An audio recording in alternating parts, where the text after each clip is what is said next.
again to the Skillwork Forum. I'm Tim. As always, I'm joined with my partner and friend here, Brett. And today we're going to talk about a topic near and dear to all of our hearts. It has to do with expenses and cost, and more specifically, and as it relates to the skilled trades, which we always talk about here on the Skillwork Forum, skilled trades, trends, issues, challenges. So with respect to cost and investment, we're going to be talking about what that looks like for your internal recruiting and hiring process. So the expenses or the cost or the investments that you make in order to generate a talent acquisition program. So first of all, it's probably helpful for us to identify some common terminology. In terms of what we're going to be talking about here, we see cost as basically you have an expense and you get a benefit. We all know what it costs are. For instance, utilities you pay for running your facility. You got to pay electricity. Electricity gives you lights, allows you to run your machinery. That's a cost. It's a cost of doing business. The other term we wanted to bring in is one also we're pretty familiar with. It's ROI, return on investment. And that's simply there's a benefit that we get for what the cost we put in. Now, some costs, Brett, are like there's sunk cost. That's just the price of doing business. But other things you intentionally do with the expectation that you're going to get something from it. As leaders, we like that latter thing. We like to invest and get something from it. Sunk cost, not so much. We try to keep those under control. But with respect to your internal recruiting and hiring, I think we need to look at this. Or what are my costs? What are my sunk and ongoing costs?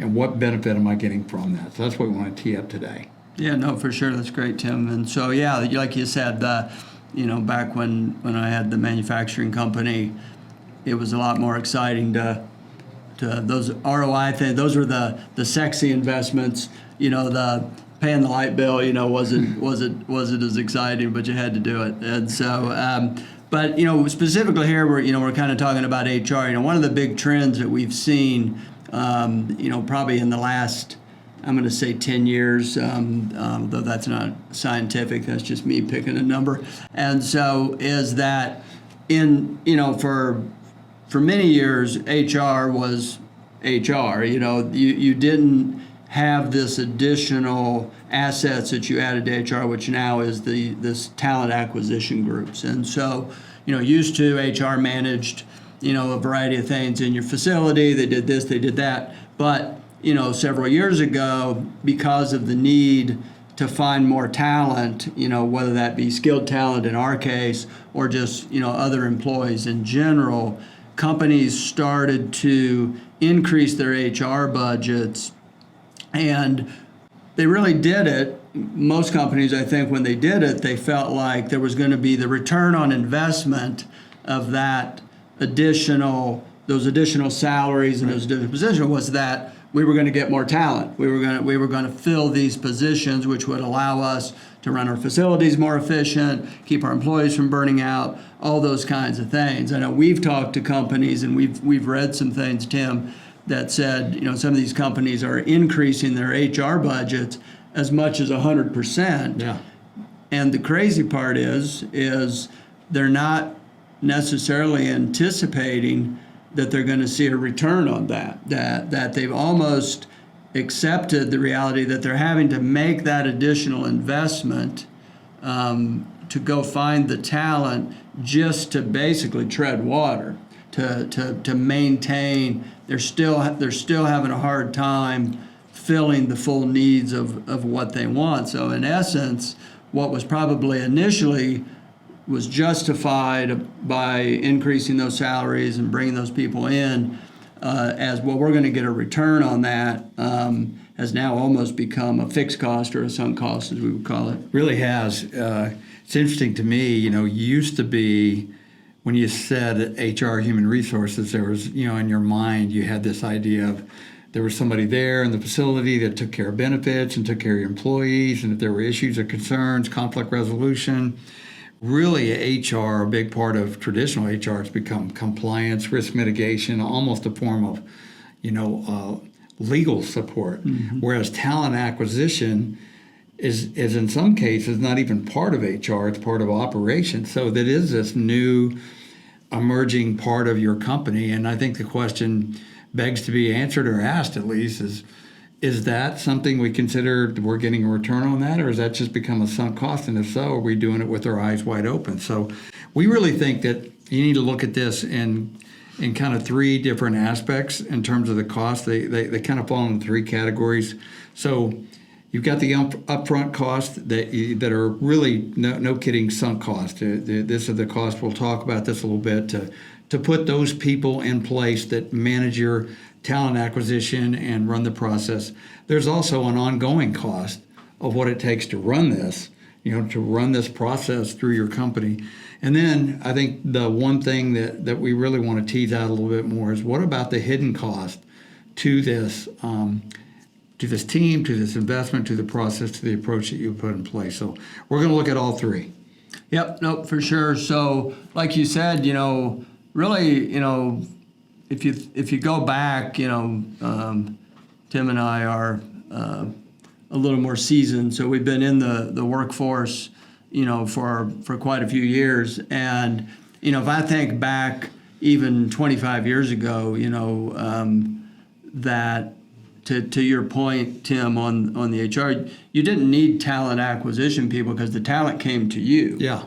And so, you just hired the people that showed up at your door for the most part. Put ads in the local paper, Yeah. Maybe a job fair or something, but yeah. Yep. It wasn't near what it is today, and has been now for quite a few years. And in the skilled trade specifically, the space that we live in, it's obviously at a whole different level at this point and trying to find that. So today, the reality is one of those upfront costs is basically what is it costing you? If you look at, hey, we need a maintenance technician, what's the reality? There's a true cost to go find that individual, the hourly cost of the talent acquisition group, the HR team. You're having to put things out on like job boards, or I doubt that anybody's posting anything or putting anything in the newspaper anymore. Maybe. But trade magazines. I mean, there's all these avenues that you're posting the job out there. Right, but they all come with a cost. They're not a huge cost. They're a small piece of the of the pie in the cost. But then you have background checks, and you have the equipment and the not even necessarily the training per se, but a portion of the training, just the employee support, potential relo, and now you see signing bonuses everywhere.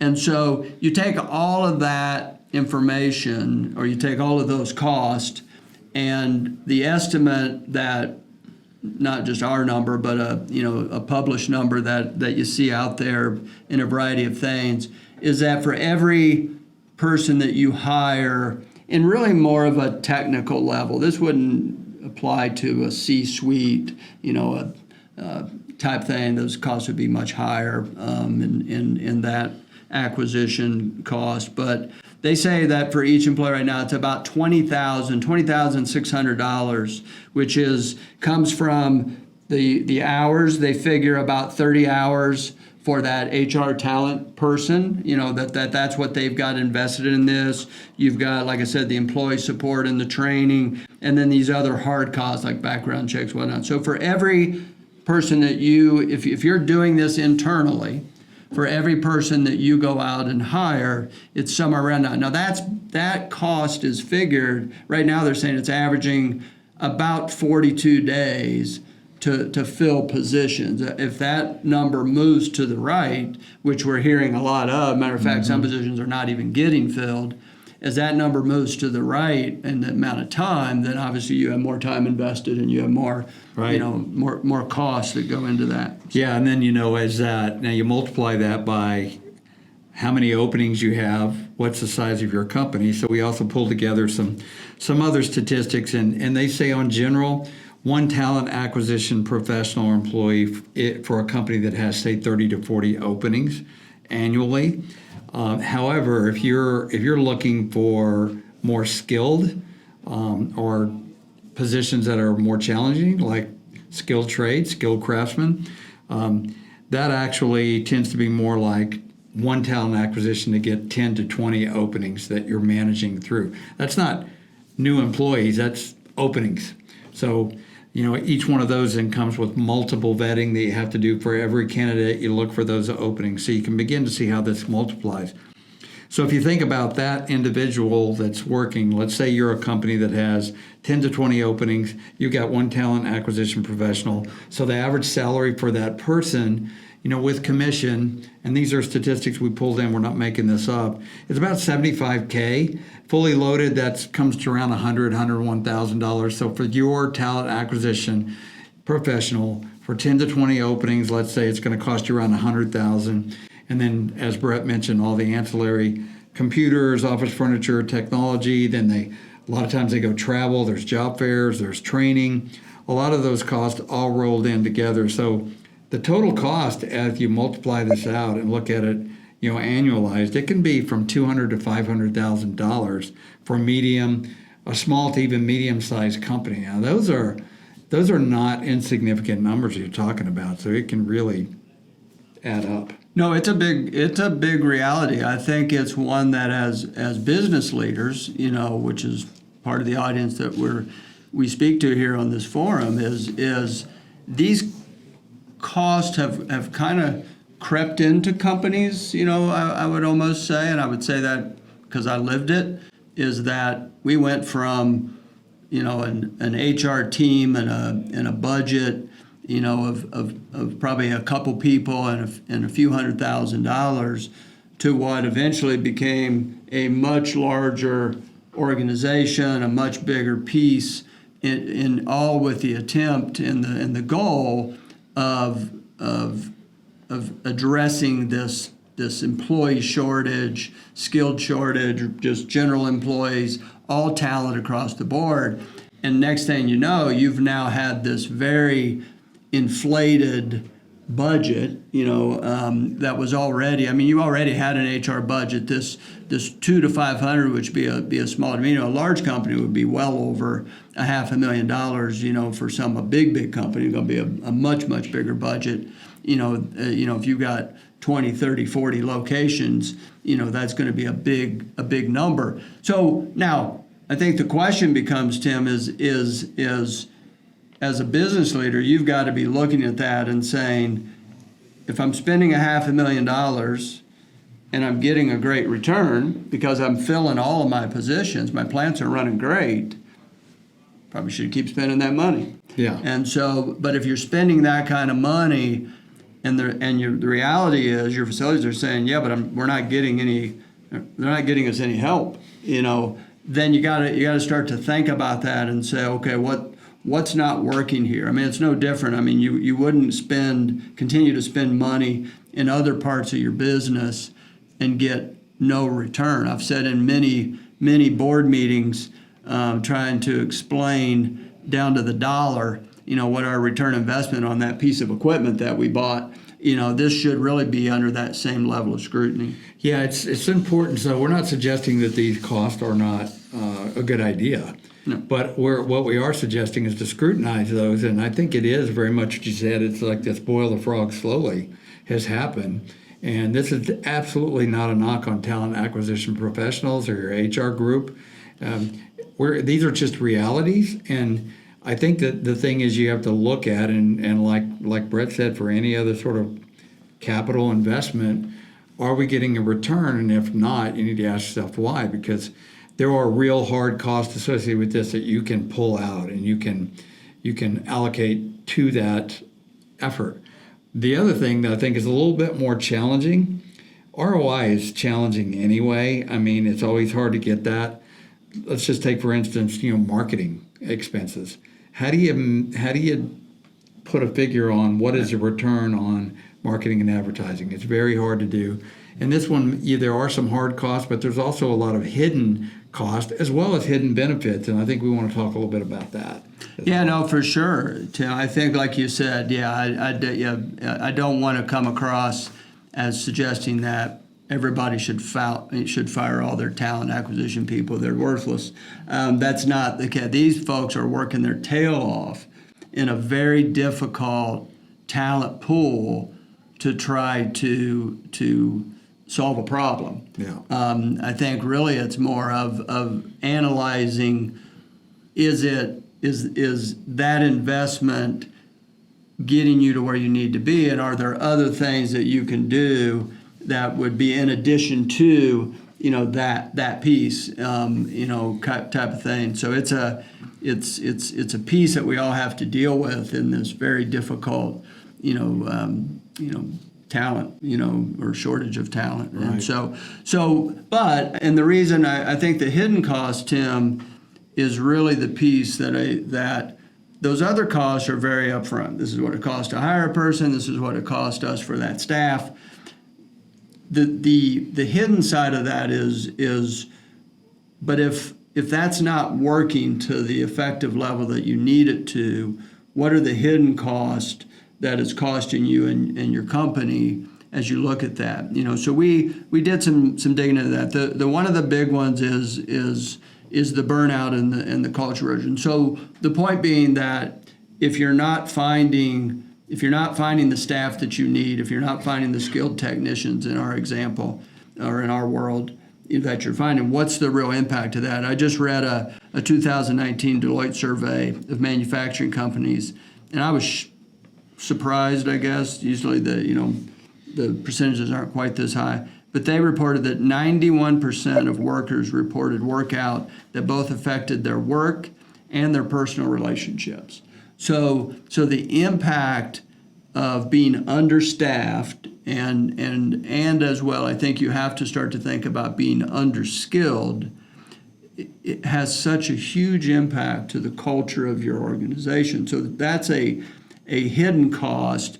The other piece of that, when they say affects work and personal relationships, they also estimate that that this same issue to the overall economy is about 125 to 190 billion in just lost productivity. And they also relate it to healthcare costs because it's going to drive your healthcare costs up. You can also get into work comp issues and that type of thing. So those hidden costs and the impact of not solving this issue really becomes a bigger, I hate to use the word cancer, but it becomes a bigger long-term, cancer on your organization than just the actual hard cost up front. I think it's important to clarify. We're talking, okay, if you're unable to achieve the goals that you need to backfill and to properly staff your organization, these are the potential results that you may be facing. So this is really the cost being, if your talent acquisition and your HR group that are working hard, despite that they're unable to meet your staffing needs, then the implication of that long term have these costs associated with your building. So this is really the hidden cost of a piece of equipment, an investment that is not providing the return that you were hoping for. Yep. So that's what we're talking about here. And the other part, and Brett kind of alluded to it, is this massive amount of cost of lower productivity. Your plant, your particular facility, your operational efficiency, the downtime, with fewer employees, and not only just fewer employees, but less skilled. In other words, you're finding people, but they're not up to the caliber. We've talked about this in previous podcasts. The tendency is to lower the bar. When you lower the bar, you bring in employees and that are unable to be at the high level that you need. And as a result of that, not only do you have lower efficiencies and more downtime, but you also have potential more safety issues and so forth. So the impact of this across the globe is pretty staggering. Manufacturing labor shortage is expected to be 8 million people by 2030, and that's just around the corner. Yeah. With potential revenue loss of over $600 billion. So the efficiency, the downtime of your organization, and everyone knows right now, we just had a podcast that came out that talked about the current economic headwinds that we're in. Now that people are really talking recession as a real viability. These things are going to continue to escalate, and the impact of your invested dollars is going to come under more scrutiny. Mm-hmm. Yeah, no, I'm I just had dinner with a guy this week, and he used to. When I used to own a bacon manufacturing company, and he was one of my key employees, probably my most key employee, and we were talking about just the impact of exactly that, Tim. That when in that world, when belly costs were high, the impact when you weren't as efficient in the plant, was much higher. If you were paying $1.50 for pork bellies versus 80 cents for pork bellies, those costs. Well, we're seeing that in all costs now. And so when we talk about when you don't have the skilled talent, or you don't have enough of it, or you don't have the right talent, the impact with these inflationary costs, which is a podcast that we just released, is just at a different level. I mean, you have to right now be running your plant as efficient as ever. The other hidden piece of that, that comes along with these, plant doesn't run as efficient, the costs are higher, you have these other things, is customer satisfaction. At the end of the day, we have to remain relevant to our customer. We talk about it here, Tim, all the time. Are we relevant to our customer? Are we providing a solution to a problem they have in a way that makes sense to everybody? Yeah. Well, customer satisfaction, at the end of the day, if you're not taking care of your customers, I know there are some companies out there that get accused of, they get so big that they don't really seem like they care about customer satisfaction anymore, and that does happen. But for most of us that are running businesses, if we don't have any customers, we don't have a business. Yeah, I mean, that's a great point. I was just thinking about when you said some companies they seem to forgot customer satisfaction. So fill in your favorite airline. It doesn't matter. Right. There are just various shades of poor customer service in any airline. But I think that a wake-up call is going to come. When we get into economic headwinds, recessionary pressures, inflation, consumers really start scrutinizing where they spend their dollars, just like we as business owners, we scrutinize where we invest. And those companies that have turned a blind eye to customer satisfaction, I think they're going to pay a price during this. And same thing applies to you. It's a very good point. So listen, the go-to that we typically go to when we're facing a challenge like this, we've got to get better people, better skilled people. We've got to make sure that we're investing properly and getting our ROI. You look at a lot of different things, but maybe this is one that you just haven't looked at. So you're just going to continue to put dollars into that. We would challenge you to take a look at that. And many companies out there have great programs in place, talent acquisition. They're just killing it. But just like everyone else, some companies have capital expenditures that are running well and providing what they need, and others need to be tuned up a little better, maybe looked at doing something different. At Skillwork, we're suggesting we have an approach, a different approach, and maybe it's something you take a look at as an alternative, or maybe augmenting your talent acquisition team that are working hard in very challenging environments. The bottom line is the cost to obtain skilled talent is high. The cost not to obtain skilled talent is even higher. It's even more of an impact. So as a business leader, you got to ask yourself, is this a good investment? Do we need to tweak it? Do we need to put a little bit more attention in this area? So, Brett, any final thoughts before we finish up here? No, I think it's a great topic. It's whether we're facing the headwinds that we are. Everything gets elevated.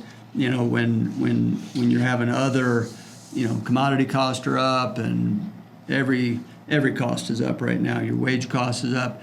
Everything gets elevated, and so I think the need to perform on all cylinders, as we say, is critical, and this is one that I think the number one concern of CEOs in America, at least, probably the world, for the last many years, has been finding the talent to execute the plan. And so this has to be high on the radar. Absolutely. So we hope this is beneficial to you. As always, we are grateful for your time that you spend to take a listen to this. And as always, reach out to us if we can help, or maybe answer any questions you might have. Just contact us. You can reach out at skillwork.com, go to our website. You can find us there. We want to remind you too that we sponsor another podcast called The Proud Skill Worker. Really, one of our great employees here, our director of operations, manages that and facilitates that. And really, it's conversations with skilled tradesmen. So if you're a skilled tradesman and you want to have the content that speaks directly to you, we encourage you to go take a look at that. If you're a business owner, what a great way to hear from the heart of those folks that you depend on. They're so important to what you do. The other thing we want to just shout out to Texas Boys Outdoors, which is a show on the Pursuit Channel that we sponsor. They focus on hunting, fishing, outdoors, and they provide amazing opportunities for first responders, military veterans, people with medical and disabilities and handicaps. Roy and his team are fantastic. We had the pleasure to work with them. We sponsor their show. We encourage you. It comes out on Thursday night on the Pursuit Channel. Go check it out. That's great, and we're just privileged to be part of that. So until next time, thank you for joining us on Skillwork Forum.